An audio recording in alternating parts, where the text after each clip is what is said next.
bonjour ou bonsoir à tous. C'est un plaisir pour nous de pouvoir présenter notre travail dans le cadre de l'Observatoire de la philanthropie. Donc, merci beaucoup d'assister à notre présentation. On va tout de suite vous parler de dons d'argent en ligne. Et en fait, nous, on s'intéresse donc aux éléments des sites web des associations et notamment la présence sociale.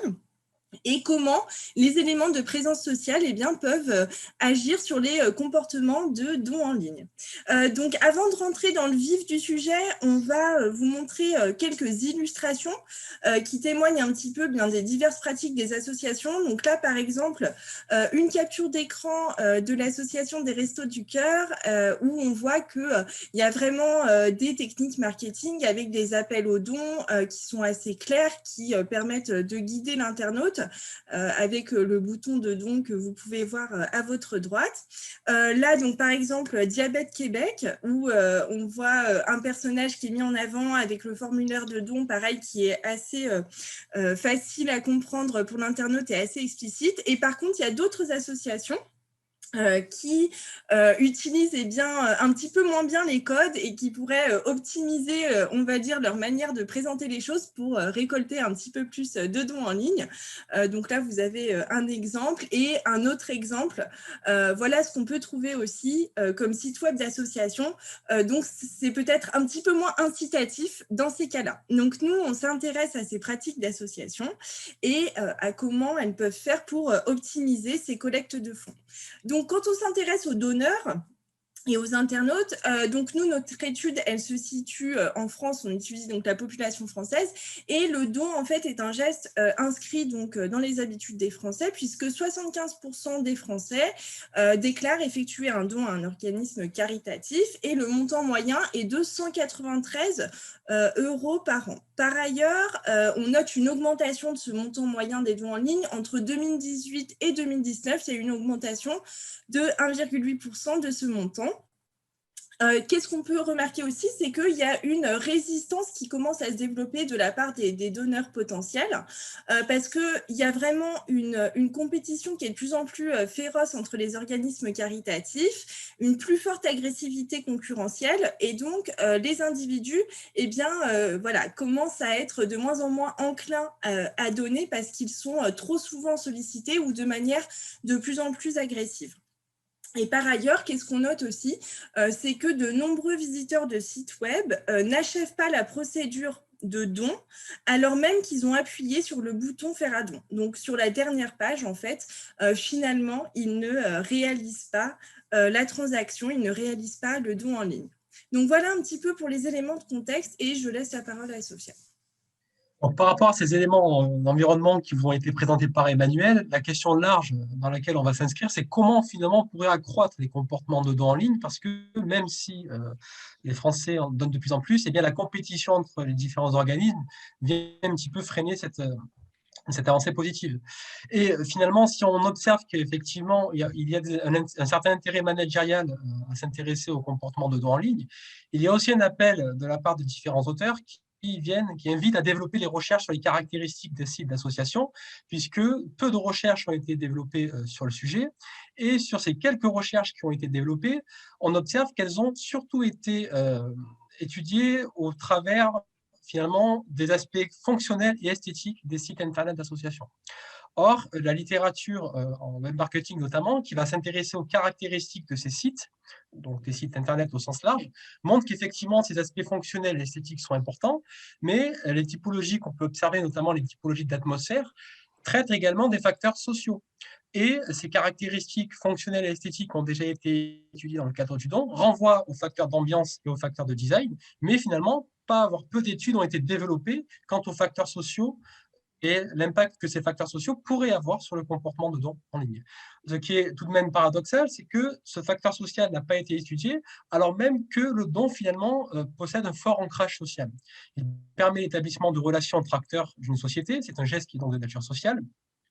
L'acte de don est orienté vers les inconnus, il serait plus soutenu par une proximité imaginée avec un autre, même éloigné. Donc, lorsqu'on va donner de l'argent à un individu, par exemple, même si on ne connaît pas cette personne parce qu'on la voit dans la rue, par exemple, ou lorsqu'on va faire un don en ligne, on s'imagine justement cette autre personne. Et finalement, le paramètre social apparaît comme étant central dans le don. Donc, la problématique dans laquelle on va répondre, c'est comment les caractéristiques sociales des sites web d'association façonnent le comportement des internautes vis-à-vis de l'acte de don. Et finalement, l'ancrage, la façon dont on peut incarner l'ancrage social du don en ligne nous a conduit à mobiliser le concept de présence sociale. Donc, ce concept de présence sociale, il a largement été utilisé en marketing digital, notamment en e-commerce plus spécifiquement dans les années 2000-2010, et est défini comme étant la mesure par laquelle un média permet à un utilisateur de faire l'expérience que les autres sont psychologiquement présents. Donc, lorsqu'on est dans un monde, non pas virtuel, mais réel, on peut imaginer facilement les autres personnes qui nous entourent, mais lorsqu'on est face à notre écran d'ordinateur qui est froid et impersonnel, c'est un peu plus compliqué de s'imaginer cette forme de présence sociale. Et la littérature a donc mis en avant différentes sources qui vont permettre justement de renforcer ce sentiment de présence sociale, comme par exemple des photos qui vont intégrer des visages humains, des conseillers virtuels, des échanges qui sont de nature synchrone ou asynchrone, ou encore le langage qui va être utilisé. Donc, au-delà de ces sources de présence sociale, la littérature a également mis en avant de nombreuses conséquences et positives de cette forme de présence sociale dans le cadre du commerce électronique, comme par exemple la confiance, l'intention d'achat, la satisfaction, l'implication ou encore l'intention de recommander le site et d'y revenir. Donc, un des premiers éléments sur lesquels nous avons travaillé, c'est de se demander si, finalement, toute cette littérature qui met en avant des éléments positifs dans le cadre du commerce électronique pourrait être transposée dans le cadre des sites Internet d'associations. Et plus spécifiquement, nous, on va s'intéresser aux photos qui vont intégrer des visages humains. Et Emmanuel va vous expliquer plus spécifiquement pourquoi on a décidé de s'intéresser à ces photos qui vont pouvoir générer un sentiment de présence sociale plus important dans le cadre des sites d'association.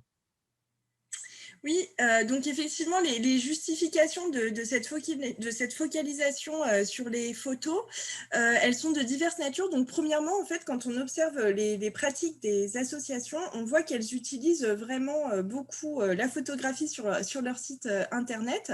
Et du coup, c'est vraiment le cas pour les très grosses associations où on va avoir plein d'images sur toutes les pages du site. C'est un petit peu moins vrai pour les petites associations. Mais en fait, on a réalisé un benchmark et finalement, en mélangeant des grandes associations et des plus petites, et on a observé que 68% des associations mobilisent des photographies sur leur site internet. Donc, la focalisation sur les photos, elle se justifie par voilà, cette observation empirique des pratiques actuelles des associations. D'autre part, ce qu'on peut dire, c'est que même si elles mettent toutes des photos, elles ont des façons très différentes de le faire, et notamment sur la personne qui va être représentée sur ces photos. Tantôt, ça va être un bénéficiaire du don qui va être mis en avant, donc par exemple quelqu'un qui souffre de la faim, des victimes de guerre, des victimes de catastrophes naturelles par exemple. Tantôt, ça va être un autre donateur, donc un espèce de donneur exemplaire qui nous invite à faire la même chose, et tantôt, ça va être un membre de l'association.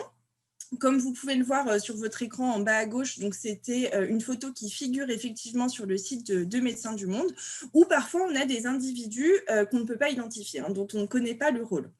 Donc il y a des différences à ce niveau-là, et il y a aussi des différences au niveau de l'émotion qui est renvoyée par ces personnages. Ça peut être parfois une émotion positive lorsqu'on a des personnages souriants, ou au contraire des émotions négatives lorsqu'on est face à des personnages vraiment défavorisés et en situation de détresse. Et la grande majorité des associations mettent énormément de photos tristes sur leur site internet, et pourtant la littérature montre des résultats contrastés sur l'utilisation de ces photos avec des visages tristes. Donc, certains auteurs estiment que les photos tristes, elles permettent de créer de l'empathie et que cette empathie va être favorable au don.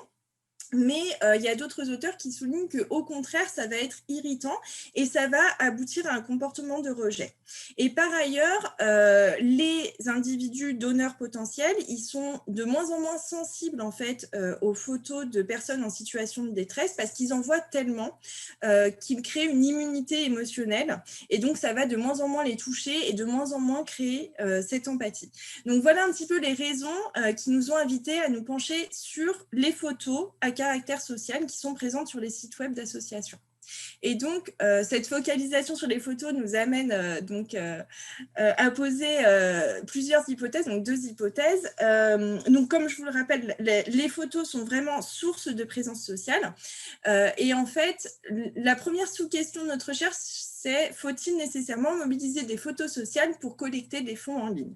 Donc, comme je vous l'ai dit, les pratiques actuelles des associations sont très, très variées.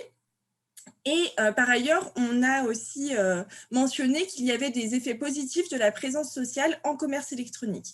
Donc, la première hypothèse, on l'a formulée de la manière suivante. Est-ce qu'un niveau de présence sociale important va accroître les comportements de dons?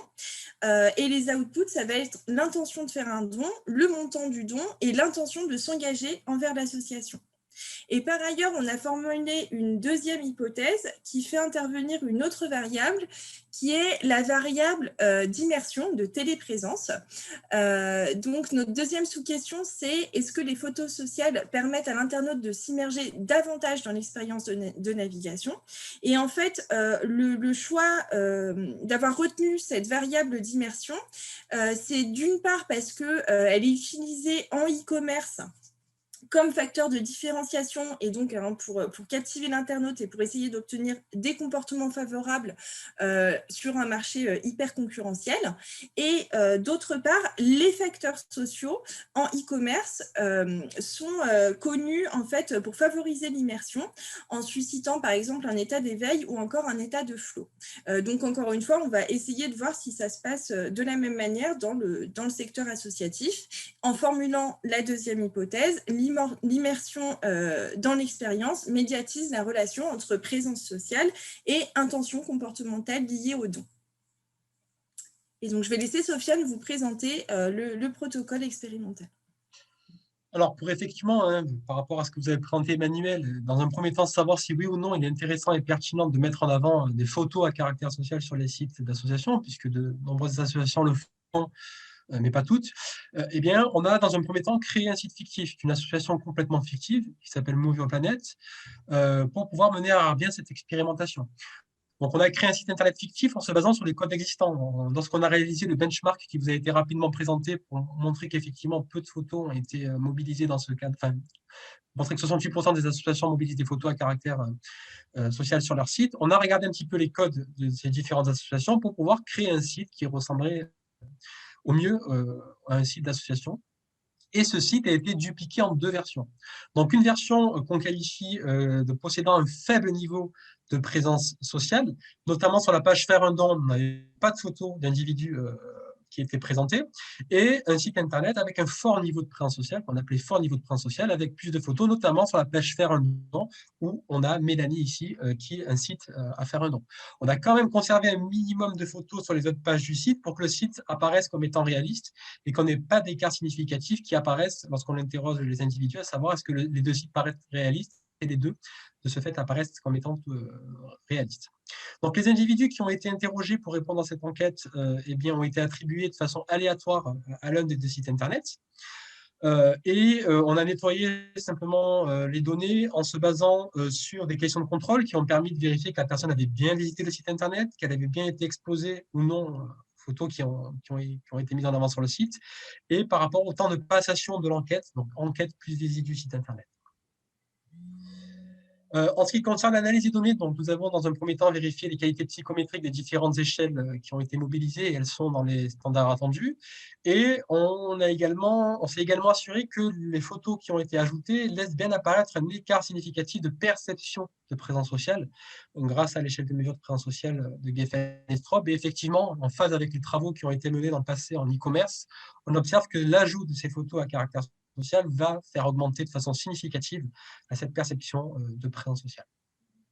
Plus spécifiquement, par rapport aux hypothèses qui vous ont été présentées, donc sur les 2 sites qui relèvent tous 2 d'un niveau faible et fort de présence sociale, on observe que les 3 sous-hypothèses, donc l'hypothèse H1A sur l'intention de faire un don, la H1B sur le montant du don et la H1C sur l'intention de s'engager au sein de l'association, laissent toutes ces 3 hypothèses apparaître un écart significatif entre les 2 versions de notre site. Donc, effectivement, l'ajout de ces photos à caractère social vient finalement augmenter de façon positive eh bien, ses intentions comportementales vis-à-vis du don, intention de faire un don, le montant du don et intention de s'engager au sein de l'association. Concernant l'hypothèse 2, donc sur l'effet médiateur de l'immersion dans l'expérience de navigation, sur la relation entre la présence sociale et les trois variables dépendantes que nous avons mobilisées, on a ici utilisé la macro-process de Precheré-Hayes pour effectivement vérifier s'il y avait bien une médiation qui apparaissait. Et c'est bien le cas pour les trois variables dépendantes qui sont considérées. Donc, on a un effet indirect qui apparaît. Et on peut donc conclure, de valider ces trois hypothèses, à savoir que l'immersion va effectivement jouer un rôle médiateur sur la relation entre présence sociale et intention de faire un don dans un premier temps, le montant du don et l'intention de s'engager au sein de l'association. Donc finalement, l'ajout de ces photos sociales va permettre à l'internaute qui va visiter le site d'association d'être davantage immergé, donc de générer des comportements de don qui vont être plus favorables.